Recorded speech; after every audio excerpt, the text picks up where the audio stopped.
어느 조선족의 충격적인 양심 고백. 어느 조선족이 쓴 글을 전문을 읽어드립니다.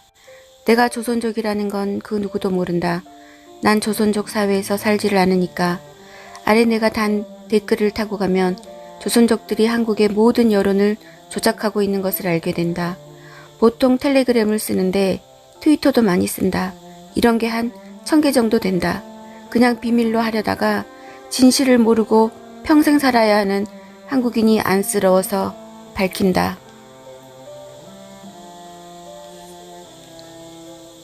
참고로 한국인 전체의 15% 정도이고 거의 다 조선족이다. 대다수가 한국에서 유학하고 있는 대학생들이다. 지난 대선과 지방선거 모두 우리 같은 조선족들이 이 일을 담당했다. 네이버의 베스트 댓글과 여성들 위주의 카페에서 올라오는 댓글 모두 우리 손을 거친다.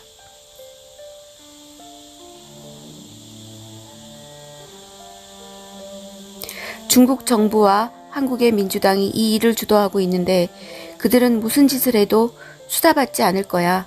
대부분 한국인들이 코로나에 집중하고 있는 동안 중국 정부가 한국의 모든 근간 산업을 장악하기 위해 마술을 뻗치고 있다. 시선 돌리기에 성공한 중국은 민주당 친중 정치인과 결탁하여 한국 전력을 삼킬 것이다. 마음이 많이 불편하다.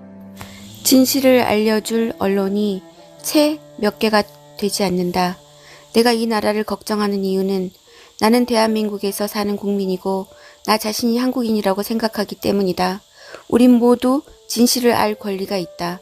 조선족도 문제지만 한국에서 유학 생활을 하고 있는 한족 대학생들이 더 큰 문제다. 이들은 돈이 무지 많은 부자들인데 고의적으로 한국에서 유학 생활을 하고 있다. 내가 안타까운 건 아무리 내가 이런 말을 해도 음모라고 생각하고 무시하는 대다수 한국인들의 정신 상태임. 이렇게 가다간 72년의 대한민국 역사가 끝난다. 중국은 미국에 대립하기 위해 반드시 한국을 자기 속국으로 만들어야 한다. 한국이 적화돼야 미국 안보에 대항하기가 쉽다. 중국 공산당 정부는 매우 똑똑하다. 한국을 내버려 두고 미국과 싸울 것 같아? 부산 미포항에 중국 제철소 건립, 전라 광양에 중국 알루미늄 공장 건립, 전기차 전량이 중국산, 심지어 한국 정부에서 중국산 전기차에 지원금도 주고 태양광 패널, 세종시 스마트 시티, 중국 1대1로. 지금 이 모든 게 동시다발적으로 일어났는데 이게 우연이겠어? 중국은 이번에 한국 전력도 손에 넣는다. 한국은 지금 극한의 위기에 놓여져 있다. 안타깝지만 한국은 스스로를 돌볼 수 없다고 생각한다.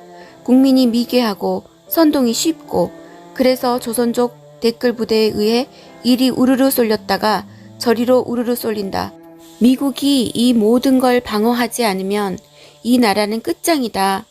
지도에서 사라지는 것이다. 문재인 당선에 중국 공산당이 개입한 건 사실이다. 당선시켜줬으니 중국 공산당에게도 뭔가를 줘야겠지? 여태 한국에서 벌어진 일련의 사건을 기억하라. 부산 미포항 중국 제철소 건립, 전라남도 광양 중국 알루미늄 공장 기공식, 강원도에 지어지는 차이나타운, 영종도와 송도의 중국 투기자산 허락, 세종시 스마트시티 중국 건설업체, 중국산 태양광, 중국산 전기차와 그에 따른 중국에 대한 한국 정부 보조금, 마스크 4억 개 중국의 밀 반출, 중국산 미세먼지 환경단체 입막음, 우한 폐렴 중국인 입국 무한 허용. 중국 경제가 발전하면서 그 힘이 비대해지고 이제 미국과 헤게모니전에서 싸워 이기고 싶어 한다. 그 방식을 한반도 공산화의 키포인트가 있다 이거지.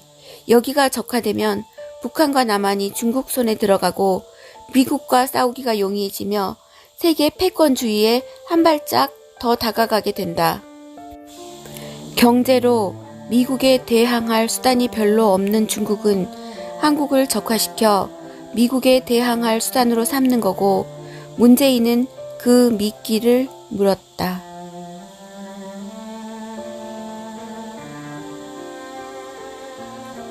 문재인은 공산주의자지만 권력 욕심이 많은 사람이라 본인이 대선 때 당선되기 위해선 중국 공산당의 개입이 필수였다는 걸 알았고 문재인은 그 기회를 잘 활용했다.